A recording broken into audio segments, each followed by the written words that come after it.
Upang Hilonggo. Ayan, welcome back ulit no, sa ating YouTube channel po, mga kababayan, Luzon, Visayas at Mindanao. Ayun, so 2025 na po, mga kababayan. Presidente pa rin natin si BBM. Presidente pa rin natin si PBBM hanggang ngayon. Kasi, di ba may mga banta ho ang mga dudulis na sabi nila, by July daw, papalitan na si BBM, di na daw aabutin ng 2025. Ngayon na naman, meron na naman silang sinasabi na by January daw, mga kababayan, patatalisikin na nila si BBM. At tagal nyo nang sinasabi yan. Ingaya, rally nyo lang sa EDSA, hindi nyo nga mapuno-puno ang EDSA. Mga kababayan, diba? Rally nyo sa EDSA, binabayaran na nga, wala pang pupunta. Paano ba naman kasi, mga kababayan? Sino kaya ang pupunta doon na babayaran mo, sabihan mo 500 ang bayad? Pagdating doon, napatapos na yung event, 200 lang ang ibibigay. Sino pa kaya magpapaluko dyan sa kanila? Yan pa nga lang yung rally-rally. Kurakot na yung mga organizer. Paano pa kaya yung mga nasa taas niyan, mga kababayan? O ito, may bago na naman silang rally na ginanap, mga kababayan. Grabe, bilib ako sa kanila. Sa tapang nila, mga kababayan, na mag-rally. Yun nga lang, hindi dito sa Pilipinas. Hindi dito sila sa Pilipinas nag-rally. Nandun sa Japan. Anong gagawin dun, mga kababayan? Sino patatalsikin nila dun? Yung presidente ng Japan? Ba't sila nagrarally dun? Dapat umuwi kayo dito sa Pilipinas. Lahat na nagrally dyan sa Japan, umuwi kayo dito sa Pilipinas, dito nyo ipakita. Kasi wala ho dyan ang Malacanang nandito ho sa Pilipinas. Wala ho sa Japan. Nakakahiya naman kayo. Dinadamay nyo pa pati yung ating bansa sa ginagawa ninyo. Nakakahiya kayo. Dapat umuwi kayo. Lahat na nagrally dyan, umuwi kayo ng Pilipinas. Dito kayo magrally. Ipakita nyo ang sinasabi nyo na 32 millions kayo. 32 millions kayo. Kasi hindi nyo kayang pantayan yung rally ni BBM ng mga loyalista. Nito lang, mga kababayan. Noong December lang, mga kababayan. Hindi nyo kaya yun. Ilang araw nga lang yun na panawagan na peace rally, pero talagang dagsa kagad yung tao na pumunta. Ganun ho, ka-suporta ng taong bayan ang administrasyon ngayon. Kayo, saan kayo pulpo rally? Sa ano? Sa mga media, TikTok, diyan sila nagpupulpul rally, mga kababayan. At alam nyo ba, doon sa rally po ni PBBM, space rally po, doon sa EDSA, ng mga loyalista at mga BBM supporters, wala akong mga bata. Halos lahat doon mga may edad na at talagang mga loyalista. Yung iba pa nga doon, nagpagupit, tanda ng pagsuporta nila kay BBM. Ito kasi, mga kababayan, tingnan nyo to. Yan, tingnan nyo. Yan, nagrally po sila sa Japan. So gusto pa talsikin ng mga DDS doon ang presidente ho ng Japan, mga kababayan. Hindi ho si PBBM, nako. Yari na, mga kababayan. Baka doon ho magpresidente si Vice President Sara Duterte, kaya doon sila nagrally. No? Baka doon ho nila iupo si Vice President para magpresidente, mga kababayan, doon sa Japan. Dapat dito kayo nagrally, hindi dyan. Pinapahiya nyo lang sarili nyo dyan. Kaso, Kahit anong paggawin ninyo, wala talagang mangyayari ho sa inyo mga kababayan, mga rally-rally nyo na yan. Dahil wala na akong naniniwala sa inyo dahil sa ginagawa ninyong paninira sa gobyerno. Pero inyo, sarili nyong bayan, ipagkakalulo nyo, sisiraan nyo, para lang sa ambisyon ng amon nyo na makabalik sa Malacanang muli. At nakikita natin si BBM may nagagawa. Nakikita ng taong bayan na maraming nagagawa si BBM dito sa bansa. Nga lang kayo, hindi nyo nakikita yon. Kasi ang gusto nyo, ang focus nyo lang, siraan si BBM at maiupo muli ang gusto nyo. Pero ito ang masasabi ko sa inyo ha. Kung talagang malakas kayo, antayin nyo 2028. Maniniwala ko sa inyo na marami kayo. Sa 2028. Tapos sasabihin nyo, resign PBBM. Ngayon, babalik sa inyo yan. Bumabalik sa inyo yung mga paninira nyo kay BBM, bumabalik ko sa amo nyo. Amo nyo po ang natatamaan sa ginagawa ninyong paninira kay BBM. Kasi si BBM tahimik na gumagawa at ginagawa ang tungkulin niya bilang presidente dito ng bansa. Yung amo nyo, ingay ng ingay, wala namang nagagawa dito sa bansa. Diba? O, ito pa. Dagdag ko lang to, yung sinasabi ho ng kababayan natin.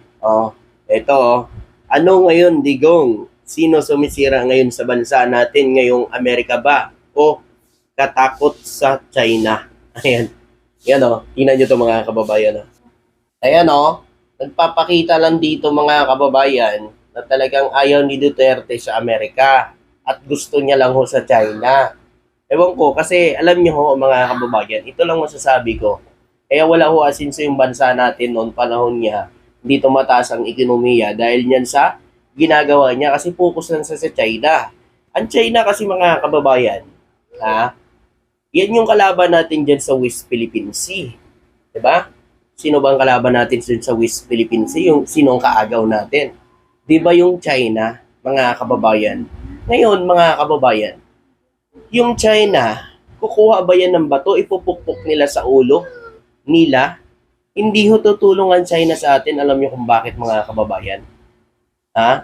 Kasi tayo yung kahati nila dyan sa West Philippine Sea. Tayo yung talagang kahati niya dyan sa mga yaman dagat dyan sa West Philippine Sea.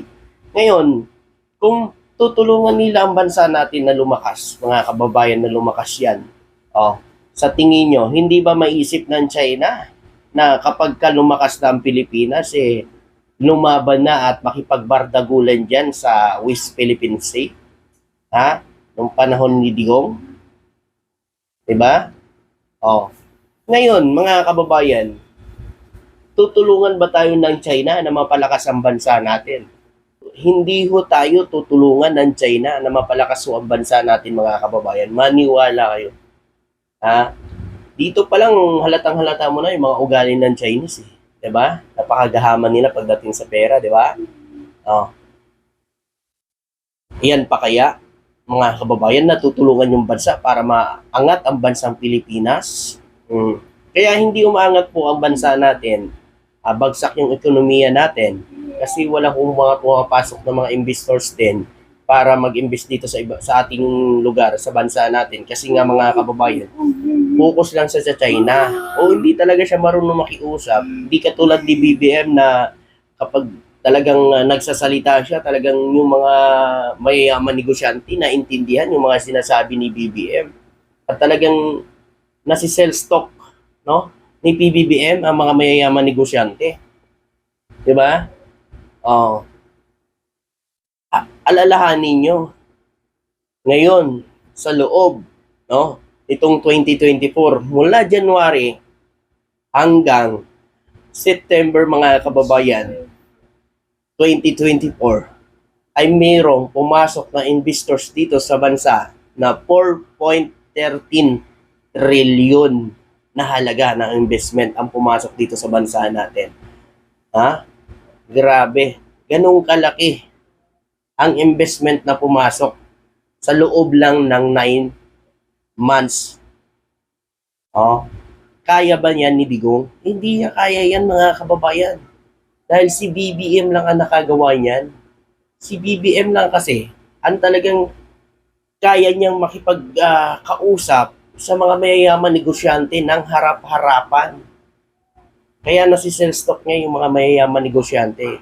Kaya nga si BBM, ayaw niya na yung gulo. Focus siya ngayon sa pagpapaunlad ng bansa.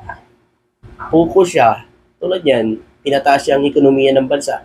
Doon sa nakapokus mga kababayan para paunlarin yung bansa natin.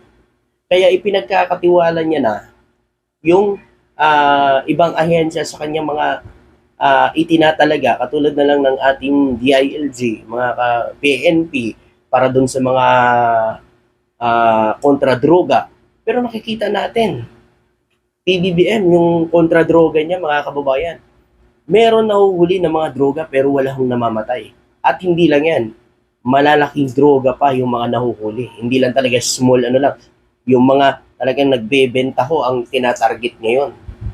No? Ang mga supplier mismo ang tinatarget ngayon. Kaya good job sa ginagawa ng ating Pangulo. Pwede naman pala gawin yung ganyan. 'Di ba? Hindi katulad dati, halos oras-oras may namamatay, 'di ba? Tapos user lang ang namamatay, hindi talaga yung mga user. Hindi talaga yung mga supplier. Ha? Kaya ngayon, mga kababayan, napakaganda ng ginagawa ni BBM para sa bansa natin. Nga lang, hindi ho nakikita ng iba kasi ang nakikita lang ho nila mga kababayan ay siraan at pabagsakin si PBBM. Hindi nila nakikita, no, na unti-unti nang umaahon ng bansa natin dahil sa ginagawa ko ni PBBM, mga kababayan. Eto, dagdag ko lang ito mga kababayan sa isa sa mga post ng ating kababayan. Ang mga Pinoy talaga, mahilig mag-rally.